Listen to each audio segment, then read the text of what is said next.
If you receive an invite from Anamika Resorts, do not go and attend. It's not so innocent. But if you do not visit the beach, even though it looks pristine. For if you do, your bones will turn dusty and frail. When you break a hip, when you turn from 8 to 80 years old. Because one day on this beach will make you turn super old.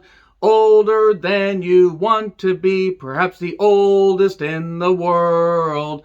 Older than you want to be, this beach makes you feel old. Written and directed by M. Night Shyamalan Ding Dong, Chang Chang, Chang Chang Shabab. Remember when this guy made new movies that were good? My God, it's been 20 years since The Village, Lady in the Water, Happening, whatever the fuck else. Man, I remember when M. Night Shyamalan Ding Dong made better movies.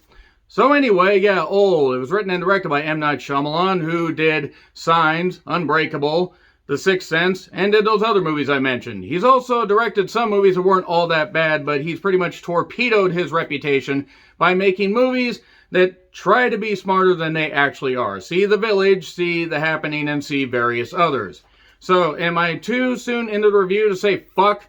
Fuck this movie, fuck anybody you like. No, not fuck anybody who likes it. If you like it, that's totally fine, but this took a pretty damn good cast and basically just fucking torpedoed them with some of the worst writing, some of the worst camera work, and some of the worst special effects I've seen in quite a while. Now, I didn't expect much from this movie, and I'll get into spoilers here in a little bit, but I had to try and do a little bit of an entertaining intro because I'm going to tear this fucking movie apart. So, I've had various movies that were at the top or near the top of my worst movies of the year list. And this came out in theaters, I believe, back in late June, early July, something like that. And I didn't attend theaters at that point to watch movies because I really didn't feel like it. I was like, nah, I'll just wait until this is on streaming. I kept putting it off. It was on Amazon for a cheap price. I was like, all right, he's done bad movies. You gotta have a good one. This wasn't it, Chief. It was a good concept, and it was horrible execution. And quite frankly, the execution to this movie should have been fucking publicly executed. This was abysmal. Stuff like Tom and Jerry, the movie, was my worst of the year. Space Jam: A New Legacy, Cinderella, Nobody Sleeps in the Woods Tonight, Resident Evil Raccoon, Welcome to Raccoon City. Boy, I got a lot of shit for that one. Check out my review if you want to see. But this beats them all. Absolutely beats them all. And again, a pretty damn good cast. I mean, it's based on the graphic novel Sandcastle by, Pierre Oscar Levi and Frederick Peters? I guess that's it. I mean, I have no fucking idea if it's an actual good graphic novel or not. I don't really care. But you had Vicky Kisips, and then you had Rufus Sewell, who was in A Knight's Tale and also Dark City. Somebody pointed out to me that he was in this, and they go, my God, he looks old. A Knight's Tale came out 20 fucking years ago. Everybody's gonna get old, and ironically, since he was in this, of course he's supposed to look old. Thomasin McKenzie, who is in Last Night in Soho and also Jojo Rabbit, is a really terrific young actress that I think has a very bright future, and I really hope rises above this. I mean, she did with Last Night in Soho, which was fucking terrific. You should check that out. And Abby Lee, who has been in various movies, and there's other cast members that have been in things. I mean, fucking hell, Francesca Eastwood, Clint Eastwood's daughter that was born in 1993. Holy shit, that means that Clint Eastwood was producing children into his 60s. Well, okay, that pretty much finished off my goddamn appetite right there. Ugh. Moving on from that. She has a bit part here. Striking look, beautiful, and hopefully can, again, do better. This reminds me of Fantasy Island, except this might be worse. Because there was actually a pretty good cast here that pretty much just got torpedoed. Repeatedly, to the point where I'm like, who thought this was a good idea? They did spinny camera work, they did shaky cam work and stuff like that. It was terrible. Fucking terrible. Basically, a collection of people, some that have medical issues, some that are just trying to get away, they want to fly away. Yeah. Oh, yeah.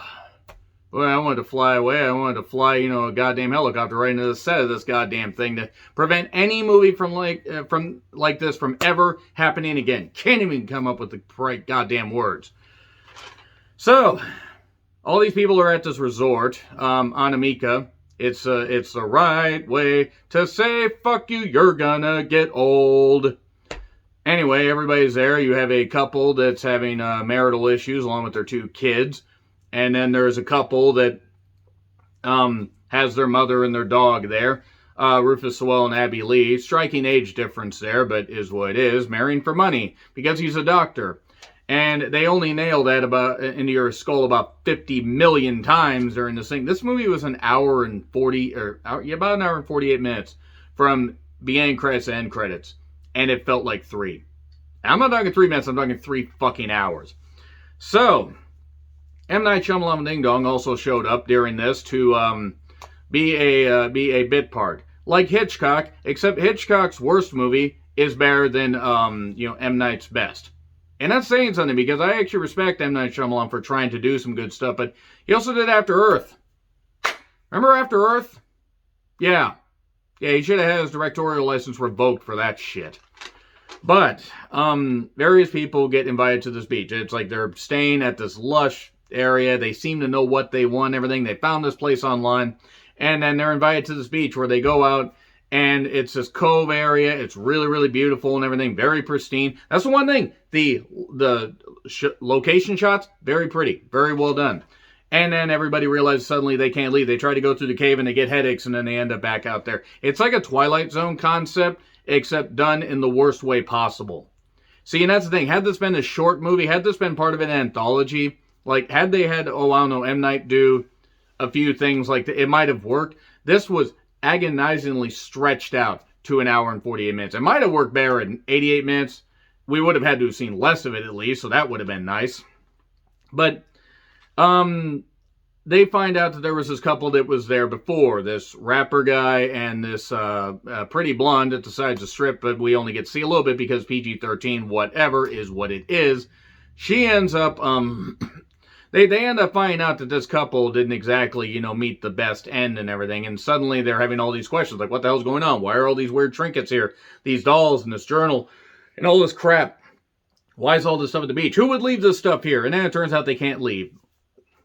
You can check out any time you like, but you can't ever leave. It's the Anamika, California.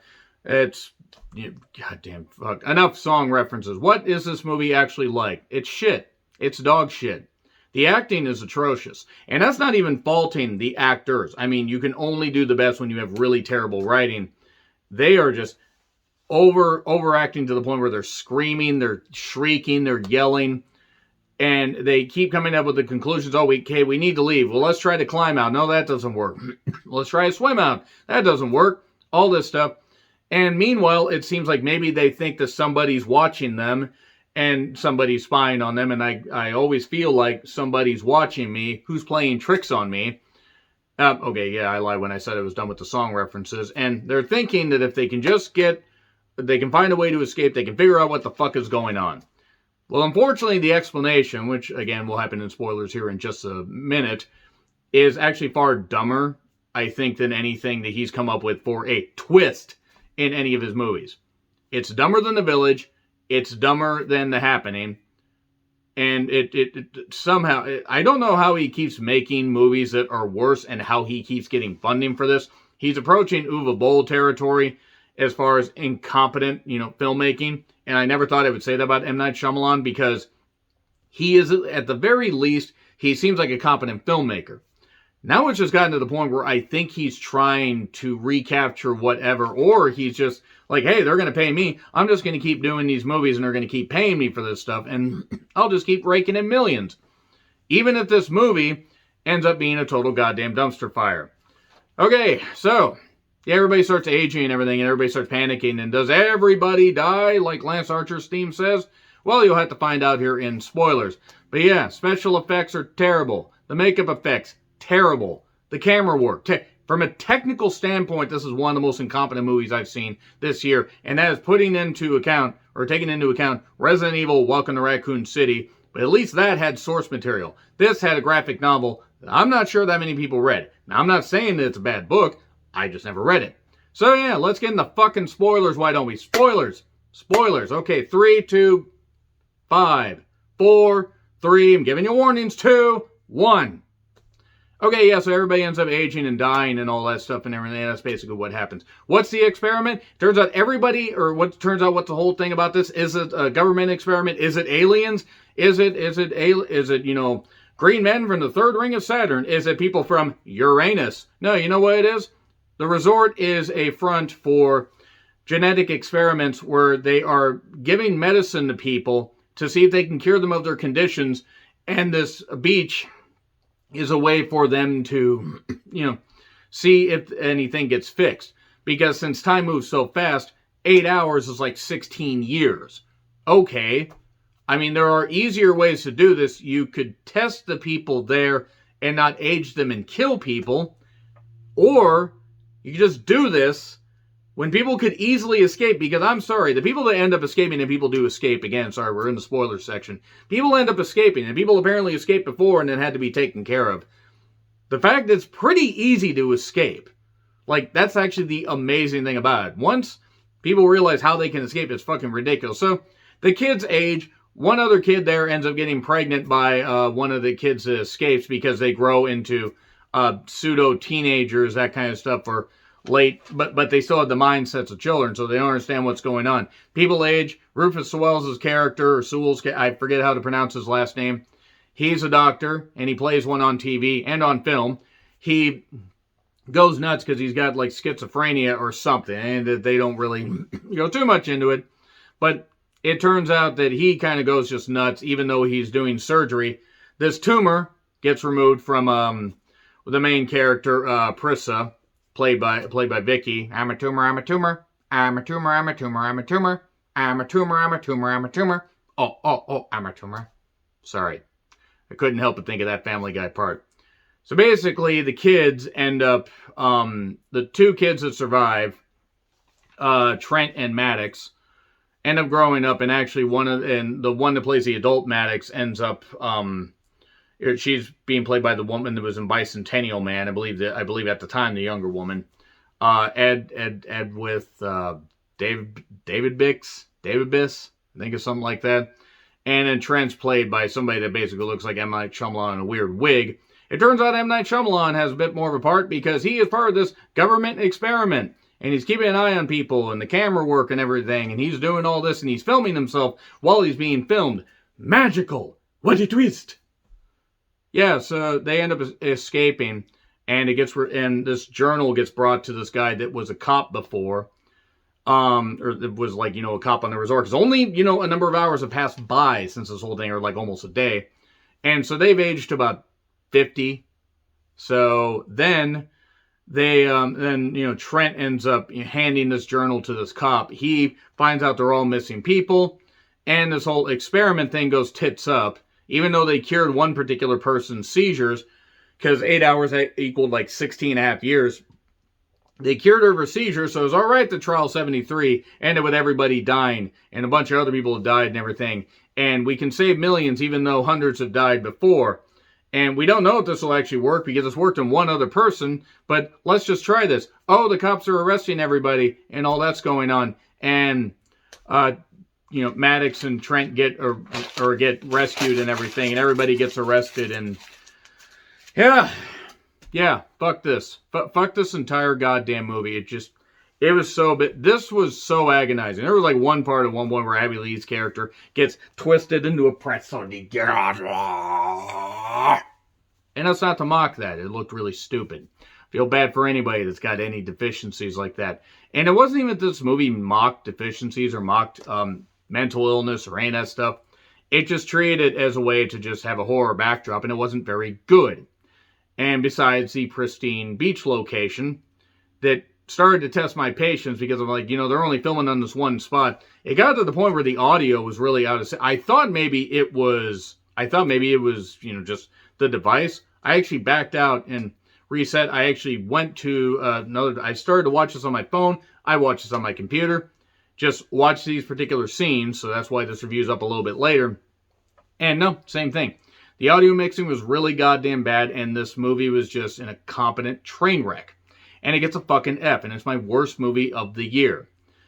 If this beat Resident Evil Raccoon City, I said in other reviews, if this beats this, if this beats this managed to beat something that I absolutely despised. And I don't really know what the fuck I'm going to do. I got more movies to watch. I'm going to do December movie catch-up here. And yes, I relish the opportunity to, oh man, I can't come up with any more condiment puns right here, but you practice safe eating and always use the condiment. So, the thing is again, there were good ideas. There was a good concept here. It was executed poorly. Like, it was publicly executed right there on the goddamn beach, and they said, hey, this little bit's a good idea. Let's use that. Oh, we don't have enough for a movie? Let's have everybody shriek for no reason. F. Anyway, agree, disagree with what I said, like, share, subscribe, Twitter handle in the description. I'm John Retlin. I'll see you soon.